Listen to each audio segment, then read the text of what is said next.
سعودی عرب اس کی طاقت کی ایک بڑی وجہ اس دنیا کا دوسرا بڑا مذہب اسلام کے تمام عظیم اور مقدس ترین مقامات اس کی سرزمین میں موجود ہیں۔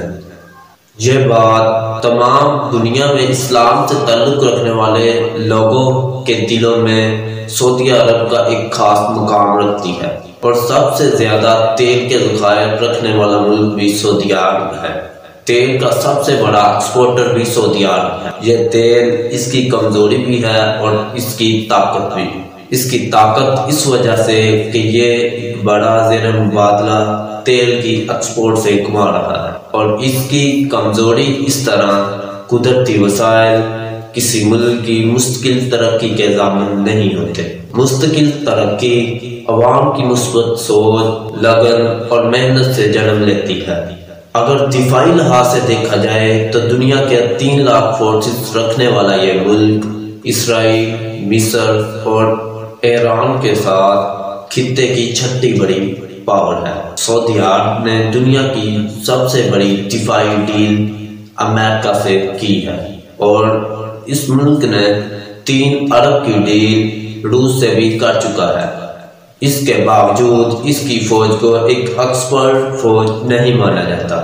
اس کا مظاہرہ اس وقت دیکھنے کو نظر آیا جب سعودی فورسز نے یمن میں موجود حوثی باغیوں کے خلاف ایک محاذ کھولا تھا۔ سعودی دعوے کے مطابق یہ محاذ ان کو ہفتوں میں جیتنا تھا، لیکن مہینوں گزر جانے کے بعد سعودی عرب اپنا مفادات حاصل نہ کر پایا۔ 1930 میں اس ملک نے امریکہ کے ساتھ ایک تاریخی دفاعی معاہدہ بھی کر رکھا ہے۔ اس معاہدے کی روح سے سعودی عرب امریکہ کو سستا ترین تیل دے گا، اور اس کے بدلے میں امریکہ اسے تحفظ دے گا۔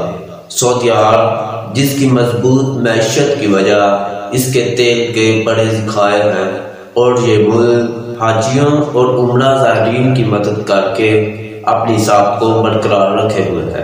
سعودی عرب ایک معاشی طاقت تو ہے، لیکن اس کی فوج کو ایک درمیانے درجے کی فوج سمجھا جاتا ہے۔ امریکن انٹیلیجنسی دنیا بھر میں سعودی عرب مفاد کا تحفظ تو کر رہی ہے، لیکن سعودی عرب میں اتنی طاقت نہیں کہ وہ رائج ورلڈ آرڈر میں بنیادی تبدیلی کر سکے۔ کیسے لگی میری آج کی ویڈیو مجھے کمنٹس کر کے ضرور بتائیے گا، اور مزید ایسی ویڈیو دیکھنے کے لیے مجھے سبسکرائب کریں۔